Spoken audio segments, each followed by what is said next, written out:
हमरा सत्संग भजन अच्छा नहीं लगे। चल चल सही है। हाँ सुनो ने सत्संग पर अच्छा अच्छा कर। दिमाग खराब भेले है। हमरे दिमाग खराब नहीं भेले। हिया साधु बाबा से छुआछूत भी नहीं मानो है। अच्छा। हम सारा बात पूछ ले लिए। क्या पूछ ले ली? हिया ऊंच नीच जाति के भेदभाव नहीं है। अच्छा हाँ तू आके बैठ सको हो। हम सत्संग चल के तो चल कि बेटी तू बैठ। ये मुनसा कैसे मानी ईसाइया मान जाऊ ने। हमने इधर माई बेटी एक दिशा भेज लिया तिने भेजबे कहीं पर अच्छा बानी हुआ है हुआ पे सुनी के चाहिए। देखू तो मगिया आगारी बढ़ के चल ले हमरा ई सब हगना पोछना लाद दिल के ईसाइया। हाँ ई भीड़ जी देख रहा है। हाँ। सब माए बहन बाबू भैया सतगुरु के गुरु बाबा के साधु बाबा के सत्य उपदेश सुनो है ध्यान लगा। तोरा मन का हो हमने मन का है। हाँ कह दिया कहता मन करे सत्संग में बैसी के अच्छा सुनती गुणवाणी राजन कोनो जरूरी नहीं है। ऐसैया हाँ मन करे सत्संग में बैसी के अच्छा सुनती गुणवाणी राजन कोनो फायदा संगे सत्संग से बुझई की गुणवाणी सैयदी।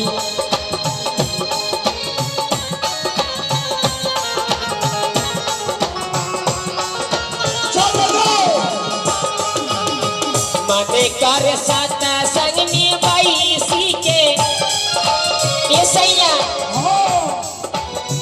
मन कर सत्संग में बैसी के सुनती गुरुवाणी सैया जी। ऐसैया कोनो सत्संग में बताई थी सुनती गुरुवाणी सैया जी। कोनो फायदा बार के बताई थी सुनती गुरुवाणी राजा जी।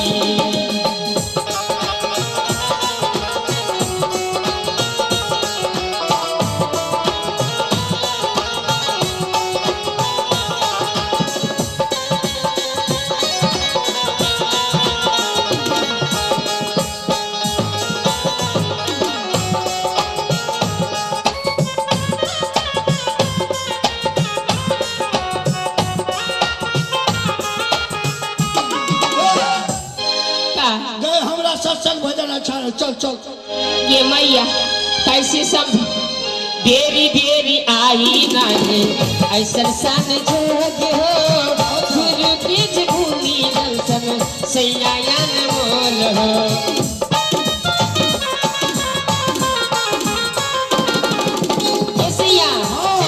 देरी देरी आई नहीं ऐसा सन जोग हो गुरु बाबा पानी छूटल कैसन अनमोल मन कर सत्संग में बैसी के मन कर सत्संग में बैसी के सुनती गुरुवाणी सैया जी। कोनो फायदा बान सत्संग से बताई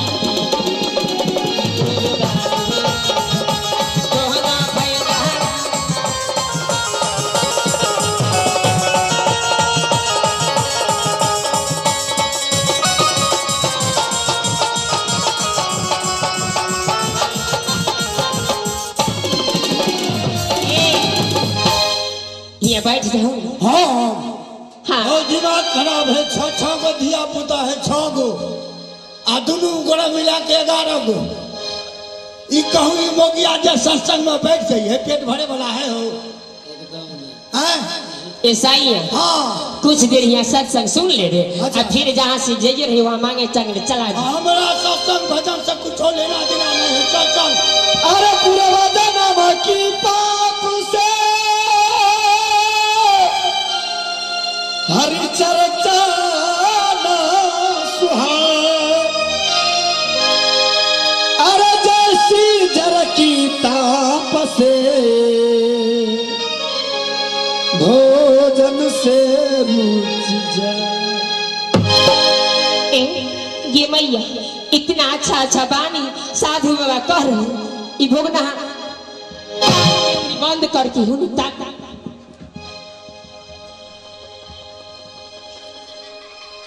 गए करोनिया गए का भेल पर का गिर ले गए ईसाइया हम तो साधु बाबा की सब बात के सुन रही हमरे ने पता लगे का भेल ऊपर से लगले ठनका गिर गेले हो सके तोरे दी पे बज्जर गिर गेल हमरा पर ने आषाढ़ जीत के समय हो सके बादल बुनी गिर गेल तो तोरे हम नहीं देखलिए का भेल तो का भेले रे सगे हमरे नहीं पता चले तोरे नहीं पता चले का गिर नहीं भुगना इतना अच्छा बानी साधु बाबा कह रही तुरी सुनाई नहीं दे तू कहले कान में उंगली बंद करके हुनी घूम जा का कहल के बाबा का कहल के गे गुरु बाबा साधु बाबा कहल के हाँ पूर्व जन्म की पाप सी हरी चर्चा न सुहाय जैसी जर की ताप सी भोजन सी रुचि जाए एक मतलब हुआ है जे आदमी जे व्यक्ति पूर्व जन्म में पाप करके यहाँ दोबारा जन्म लिया है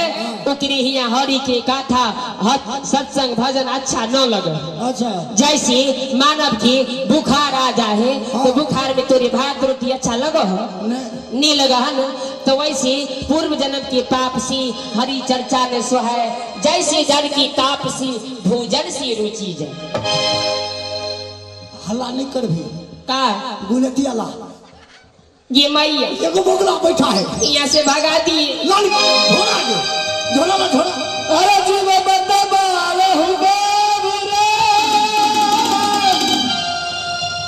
सब जीव एक सम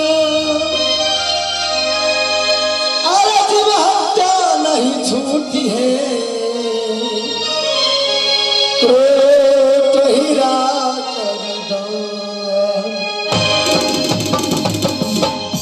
ये मैया ई भोगना फिर से कान में उंगली दे के बंद कर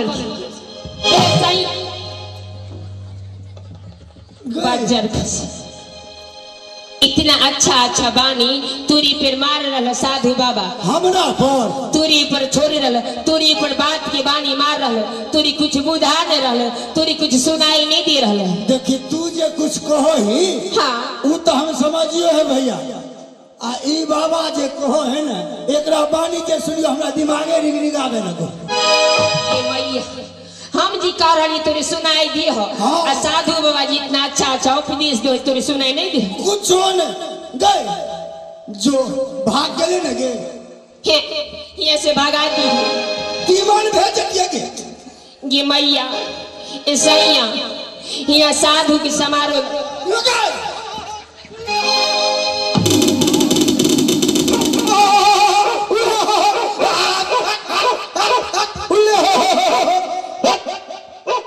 तू